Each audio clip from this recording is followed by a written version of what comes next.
guys, and welcome back to another episode of Fangirl Report with me, your host, Emma Heron, your very own certified fan girl. And you guys, we've got a lot to unpack this week, and let's address the elephant in the room. There was not an episode last week, I know. And I remember I was literally telling you guys, I was hyping it up so much that we were going to have Fangirl Report live in New York. But it didn't exactly work out like that. We're going to get into it though. I hope you enjoyed though, because I did not want to leave you guys hanging. So for all of my YouTube girlies, all my YouTube watchers out there, I did post a little travel NYC vlog. So I hope y'all enjoyed that instead. If you enjoy content like that and you would like to see more, please let me know. I think vlogging is so much fun, and if it's something that you would like to see, I would love to incorporate it into the content, whether that's on this channel, whether that's on like a separate channel, I'm not sure. Yeah, just in general, if you enjoyed that kind of style of video, let me know. Tell me your feedback. Okay, another thing. It is Sunday at 8 p.m. and I'm only now just sitting down to record this. So the sun is setting before my very eyes, which means I've got some lights on, but it's only going to continue to get darker. So we're just going to roll with it. It is what it is. And yeah, so that's that. I'm really procrastinating this weekend. I know it's so bad. But yeah. Okay, moving forward.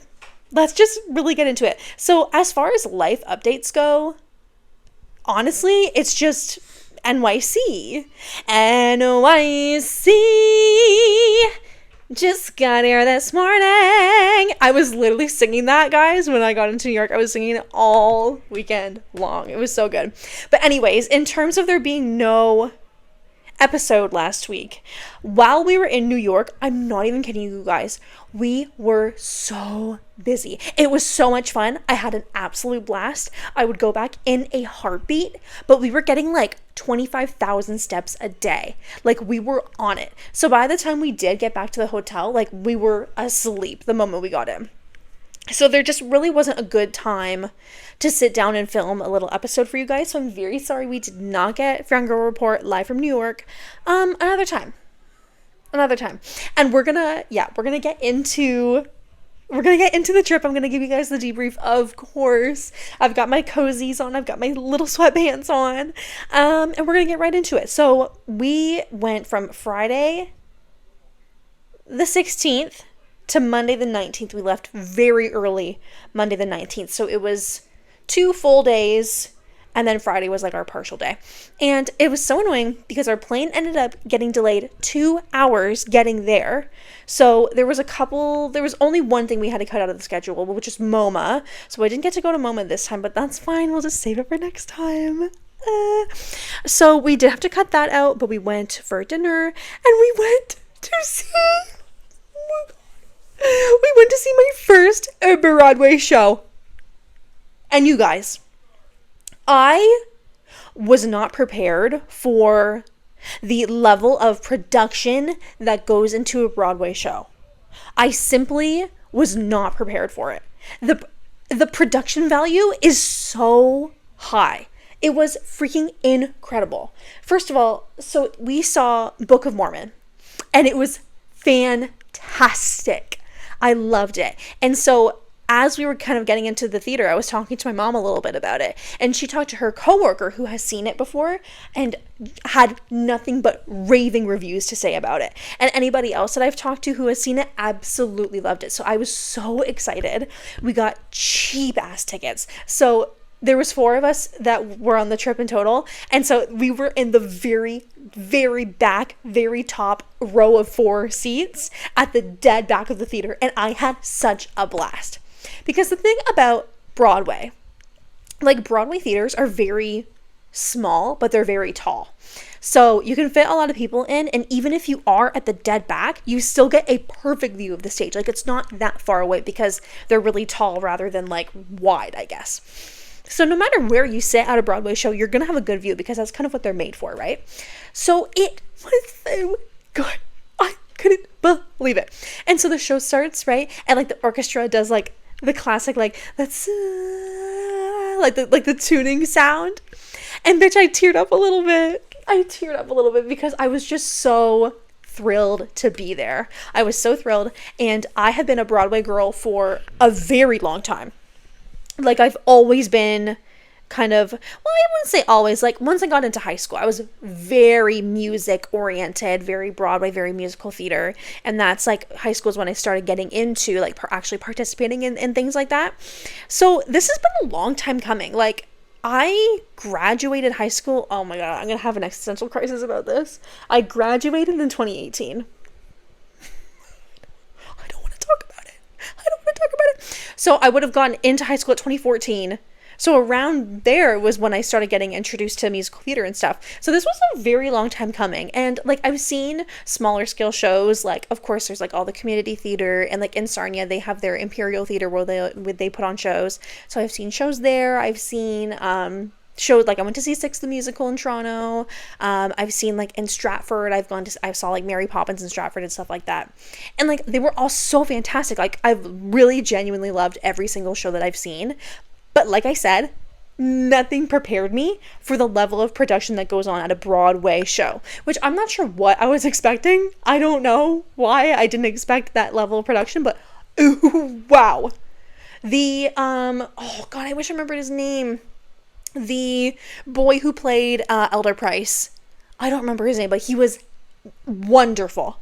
Like, he was so Andrew Rannells coded. He was literally perfect. I am so obsessed. And so I loved every part of it. If you have seen it, there's this part where he's having a hell dream. That shit was crazy. If you've seen it, you know what I'm talking about. But I just thought it was especially if you're going with friends who like aren't necessarily super into Broadway, I think it's such a fantastic show to see for Broadway fans and non-Broadway fans alike. It's really funny, the music is really good, and it's just like a good little introductory musical to it. And it's so funny because when we got back, Bessie Jennifer, who we went with, she sent me like a screenshot of her Spotify like playing the Book of Mormon Broadway recording, and she's obsessed. And I don't blame her, because I've been listening to it as well, and it is so good. And so it's really funny because me and her have always like kind of joked around about Hamilton fans, which I am a Hamilton fan, and she's like, no, I could just never get into it. Bitch, you'll never believe what she sent me the other day. A screenshot of You'll Be Back from Hamilton. She's like, wait, this is actually kind of good. I said, yeah, you're transitioning, girl. You're in the transition to becoming a Broadway fan. It's happening right before my very eyes, and I'm here for it. I have to say that I am 100% here for it. So I've been obsessed with Book of Mormon. Hello, my name is Elder Price, and I would like to share with you the most amazing book. Hello. Wow, it's so good. So I've loved that song. I really love the song You and Me, but Mostly Me. I love that song. And like Josh Gad's character, Elder Cunningham, my best friend. I love it. It's so good. And like every part, guys, I can't even. And it's so sad because there were so many shows that I wanted to see so bad, but of course you have to narrow it down to one. And don't get me wrong, I am so thrilled that we landed on Book of Mormon because listen, I have a lot of Broadway soundtracks in like my library, a lot of Broadway soundtracks that I know from start to finish, that I've really familiarized with myself with. Book of Mormon would have never been one of those soundtracks that were in my library unless I went to see it. So I am actually really, really thrilled that we did pick something that I had no idea what it was like going in. Like, I've heard like Hello, and I heard I Believe. I've heard that song before. Other than that, I had no knowledge of this musical. So I am really happy that the one we did choose is one that I didn't know much about going in. So, I broadened my horizons on Broadway. Yeah. But yeah, I would have loved to see Hamilton. I would have loved to see Wicked. I would have loved to see everything. Honestly, like, me and Nick have been talking about it a lot, like how we want to go back maybe sometime next year, maybe do like an extra night or two, and every single night get like rush tickets to a different Broadway show every night, and just like as cheap as possible, just like whatever is available, and go see a show every night. I think that would be so much fun. Because there's so many shows that I want to see, and there's so many shows that I wish I had seen, because there's a lot of musicals that I'm a really big fan of that aren't on Broadway anymore, like Mean Girls, for example. I know Beetlejuice is on tour right now, but when Beetlejuice was on Broadway, I really wanted to go see that. Tons that aren't on Broadway anymore that I would have loved to see. Yeah. So we're going to circle back to it, but after my little New York debrief, but I am so in my Broadway era right now. It's not even funny. It's not even funny. And so wrapping up our Friday, I am ready to move to New York. I'm ready to move to New York and live my Broadway debut era. I need to get on Broadway, I need to be discovered, and I need to get on Broadway as soon as possible, okay? And if that takes me moving to New York City to do that, then I will. And I'm being so legit, guys. Like, I actually will. It's not even funny. I literally will go on Broadway. I'm not even being funny about it. I will move to New York City right now. And economically, I think it makes more sense to live in New York City compared to Toronto right now. Because from what I know, I think you make more money in the States and they tax less in the States. I think. So let me just get a job in New York. Okay, get discovered, get on Broadway, and live my best life and make lots of money. Okay, thank you. So yeah, I've just been like itching so hard. Like, because as y'all know, I have the prom in the fall. So rehearsals don't start until the beginning of September. So I've just been like itching to like get involved with something, but there's like nothing left that they're auditioning for in the summertime except quickly. Okay, so the same place that I'm doing the prom for, they're doing another Broadway style like variety show kind of a vibe. They are having auditions for that, and it's going to be in July. So I think I'm going to audition for that. And that's all the information I'm going to give because I don't want to get my hopes up. I'm just going to go, and what happens happens. Anyways, but yeah, it just has had me in my Broadway era, in my singing era, and I need to get on Broadway immediately. And I've been like actually seriously thinking about it, like even if I don't move to New York City, like what if I just like start getting really serious about performing in Toronto and then eventually sign a Broadway contract and then live there for 2 months, right? And then do the contract and then come back to Toronto. That's not like out of the question because Miss Six the Musical from Toronto, Miss Crystal Hernandez, that's what she's doing right now. Now, again, I don't really know where she lives normally. I know she's not Canadian. I think she lives in like Boston or something. I don't know. But Miss Crystal Hernandez was doing Toronto. Now she's doing Six on Broadway. And I'm not sure for how long, but I would assume it's around a 2-month contract. Hello? Yes, please. I would love that. So I think that might be the plan. Like, once I get like a couple of like community shows like the prom under my belt, get like my experience again, get really serious about performing, and then sign a Broadway contract. So Broadway, I'll see you in 5 years. Do you think that's actually a realistic 5-year goal? Do you think? I think it could be. I don't know though. So we'll see. I don't know. We'll just see what happens. But anyways, so that was our Friday. And then after our Broadway show, we went to the hotel rooftop bar. So the hotel that we were at, they had a cute little bar that like overlooks the city and stuff. So we went up there, had some drinks. I had a margarita, and that was it for the night. Saturday, you know what, guys? I'm not even gonna lie. Saturday, we did so much that it's kind of a blur. So let me think about this. We wake up, we get breakfast. Oh, we went to the Museum of Moving Image, which has like a bunch of some movie props and like some really old like filmmaking equipment. It was pretty cool. So we did that, and then we went to I don't even remember. I know we made our way. Oh, yes, we went to Chelsea Market. Then we went down and saw the Ghostbusters Firehouse. Then we went down to the 9/11 Memorial. Then we went down to Battery Park, which in Battery Park, like outside of it, it was so ridiculous. Like, if you know New York City, there's scammers everywhere, especially in Times Square, just people looking for a buck from you. So there was, outside of Battery Park, there was these guys that were like, they were selling like boat tours around the Statue of Liberty. Complete side note, I cannot stop calling it the Statue of Litterby because of that one meme. The Statue of Litterby. And I was literally talking to a coworker about the trip, and I said Statue of Litterby, and I felt like an idiot. But it's just because of that freaking stupid meme. Anyways, so there was people selling boat tours around the Statue of Liberty, right? And so they were saying that Battery Park is closed and you can't walk through it anymore because apparently Hurricane Sandy, like, they closed it off because of that.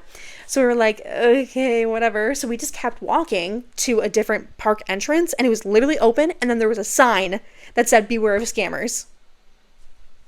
Really? So anyways, we walked through Battery Park. We saw a very horrible view of the Statue of Liberty. Then we went to Mercer Labs for like an immersive kind of art experience. It was art and technology exhibit, I think. And it was really cool. I liked it.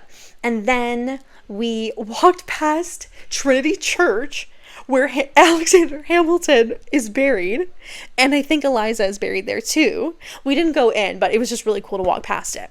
And then we crossed the Brooklyn Bridge. Yeah. And then me and Nick went all the way into Brooklyn, and we went to see the Brooklyn Nine-Nine building in all of its glory.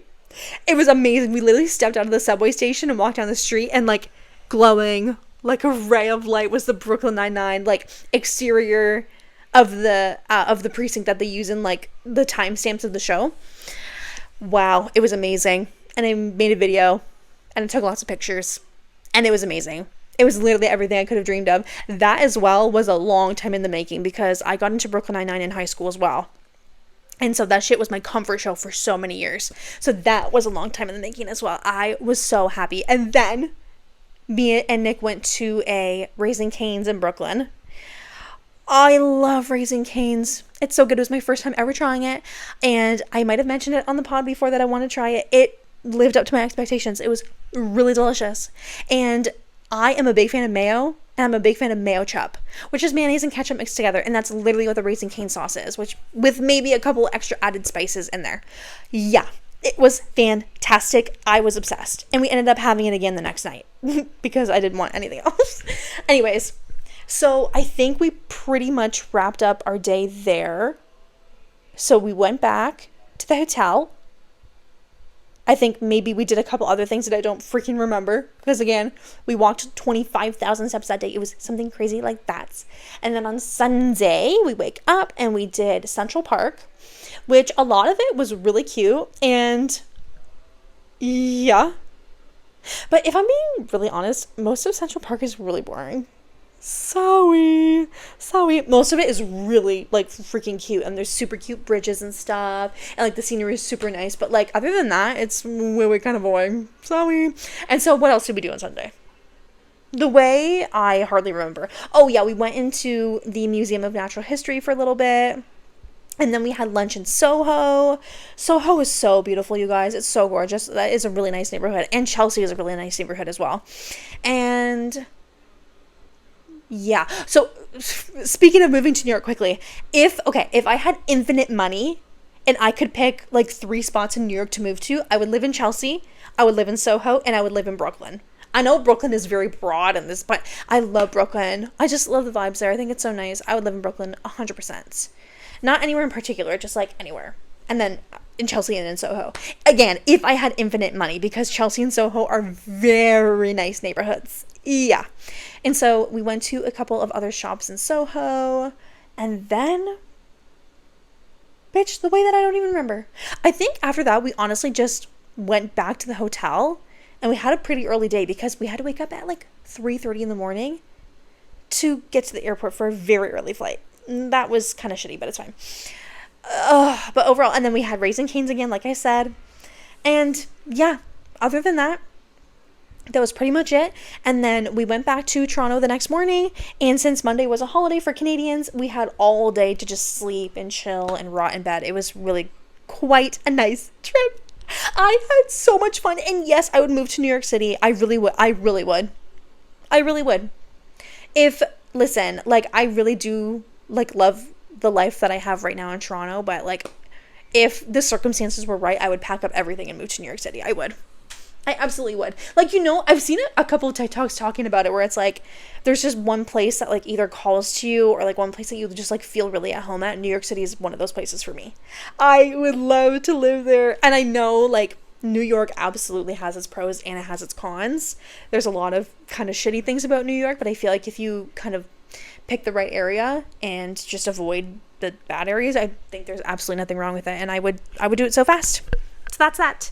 So yeah, I had a wonderful time in New York.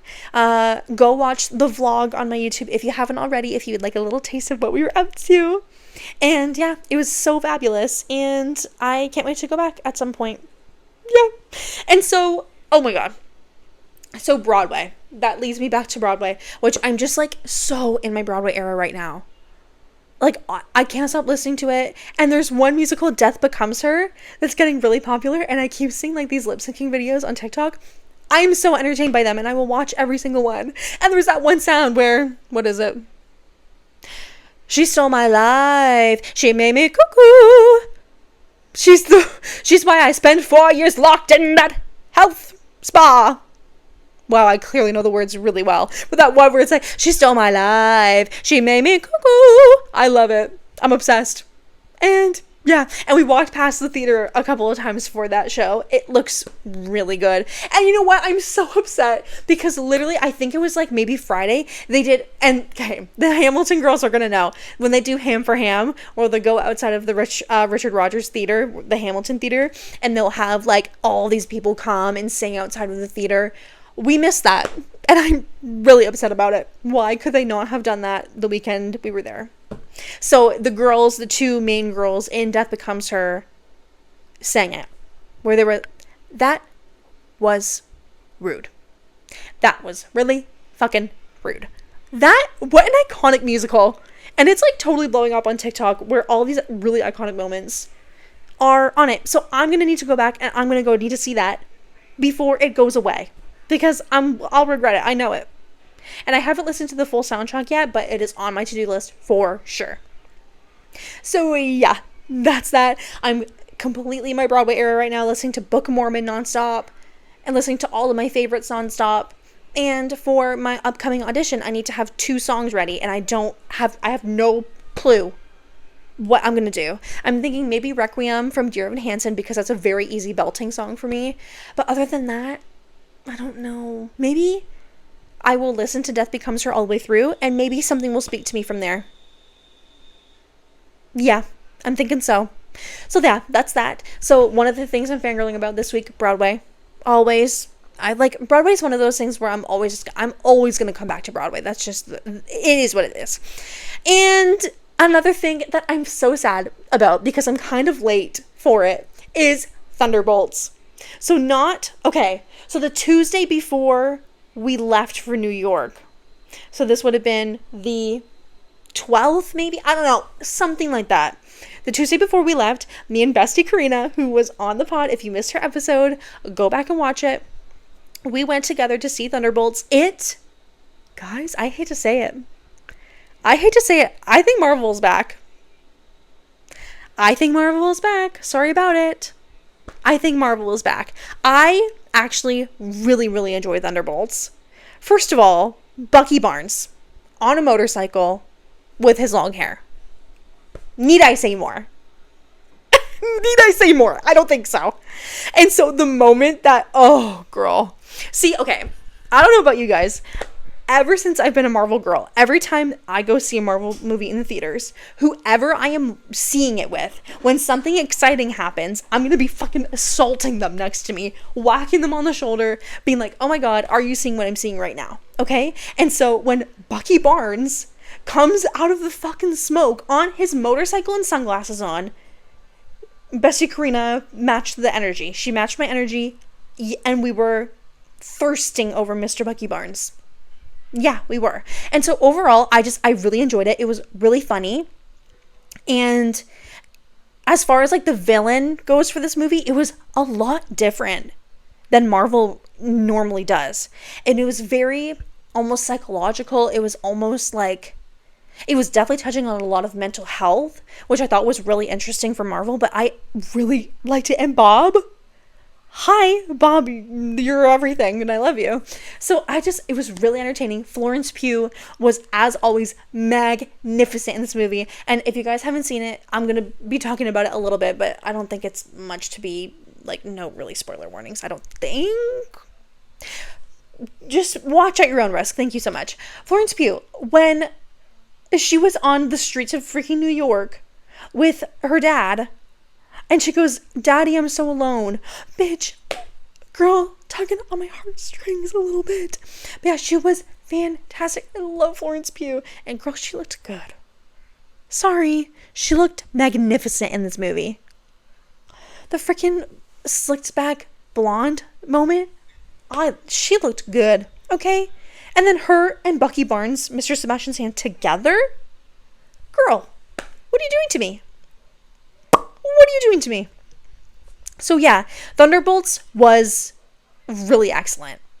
So this is so random, but I really enjoyed it. And then guys, don't even get me started. Don't even get me started. And so the movie comes to an end. Okay? And as always, it's Marvel. There's going to be a post-credit scene in there, okay? There's going to be 2 post-credit scenes, okay? So we're watching through the credits, and the final post-credit scene, again, if you haven't seen the movie, watch at your own risk. I don't really think it's much of a spoiler, but Mr. fucking Sebastian Stan had his fucking Prince hair happening. Oh my god. And I keep seeing TikToks, like, after it came out, I kept seeing TikToks about, like, man, like, the Marvel writers really, like, finally went onto Pinterest. And, because you know how, like, there was all those edits back in the day of, like, Sebastian Stan and Bucky Barnes with, like, the Prince hair vibes going on, how they would, like, edit it on so they had, like, the flow and stuff. They were like, finally, the Marvel writers are finally looking to Pinterest for their inspiration, and he's got his Prince hair. He looks so good. And I really love, again, spoiler warning, but not really. I really love the idea of them being like the new Avengers. I think that's really cool. I think it's going to be a really interesting take on like the next phase of Marvel. And, you know, being an Avengers girl, like, I first became a really big fan of Marvel when the 2012 Avengers movie came out. Like, when I finally saw that for the first time, like, I was absolutely so hooked. And of course, Iron Man became like my childhood icon, you know what I mean? Like, Tony Stark, Iron Man in general, like, he was my favorite Avenger for so long. And so I've talked about it before, but back when we did have like cable and satellite TV or whatever it was, like, I would go on the TV guide and I would search up whenever they were playing Avengers on the TV, and anytime they were, I would sit down and I would watch the whole movie. No matter how many times I've seen it, no matter how many times they played it on the freaking satellite TV, I was gonna watch it every single time, okay? And I would literally look at the schedule, because, guys, I remember, like, when you would press the guide button on your remote control, and, like, it would pop up for, like, all of the channels would come up, what was playing, and then what was gonna, like, the whole schedule for the next couple hours would come up. And I would literally, you were able to search. I would search up Avengers, and it was playing, okay, 7 p.m., okay, log in. At 7 p.m., I'm watching it. Okay, and I did. So that, I became very attached to like the whole Iron Man and like the original Avengers, the whole image of that. I became really attached to that because like childhood icons, of course, right? And so then like Avengers Age of Ultron came out, and then like Captain America Civil War came out, and of course Captain America Civil War, I was rooting for Iron Man, obviously. Nowadays, would I root for Iron Man? Maybe not, but it's fine, it doesn't matter. And so a lot of the movies when I was a child, during my childhood came out, it was of the original Avengers, right? And of course they would bring in like Bucky Barnes, and they would bring in Ant-Man and the Wasp and stuff, but like it was always that one phase for me that I got really used to, got really attached to. And so I remember when Infinity War and when Endgame came out, when Steve Rogers kind of passed on his shield to Sam Wilson, when Iron Man snapped his motherfucking fingers and bitch died, and like when I knew that it wasn't going to be the original Avengers anymore, like I was so sad.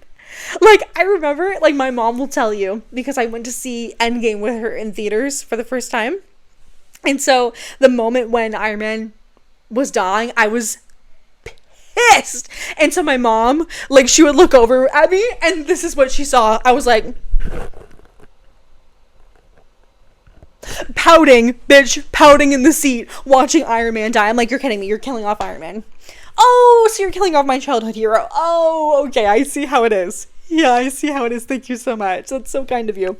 And so I was definitely not ready for that era of Marvel to be over, but like ultimately, like, it is what it is. And I think, what was the movie that came out? Was it The Marvels? No, because I know there's gonna be like the young Avengers, right? So I know there was Marvels that came out. There was like Eternals that came out. But like basically they were like kind of setting it up for the new group of Avengers. And it was like Miss Marvel. It was, I don't remember. Guys, see, as soon as that era of Marvel ended, I did not really keep up with any of the other movies after that. I don't even know. Anyways, so I was not here for the idea of like this new freaking woke ass young Avengers like taking over. I just was not here for it. But I think having Bucky, having Yelena, I don't know, cause Yelena, whatever. Having Bucky, having Yelena, having what's her name, Ghost, having John Walker, like having, I think, and who else? Well, evidently Bob now, and then the Red Guardian. Like, I think, like, especially because, like, first of all, like, Bucky was Steve's best friend. He was, like, an essential part to Steve's upbringing as Captain America, in general. And then there was Natasha, and Yelena's sister, Natasha. So they were really close. Like, they were a part of each other's upbringing as well. And I think just having those kind of connected characters kind of stepping in for their respected people, I think that's a really great way to go about it. And I'm really excited to see what else comes of that, okay? So another thing I've been fangirling about lately, Bucky Barnes. Because it's Bucky Barnes. I don't know what else you want me to say. Thank you so much. And so another thing in the end credits, again, spoiler warning if you haven't seen it, but get out there and see it. So there was one moment where they're in the Avengers Tower and they get like an alert for an unknown thing coming into the atmosphere.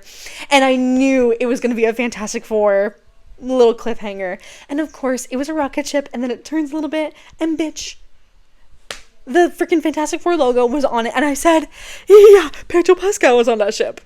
Pedro Pascal's on that rocket ship, actually. So, just... sorry. I just got so excited because I just realized that means there's going to be some sort of Marvel movie coming out in the near future where it's Pedro Pascal and Sebastian Stan in the same movie. Surely that has to mean that, right?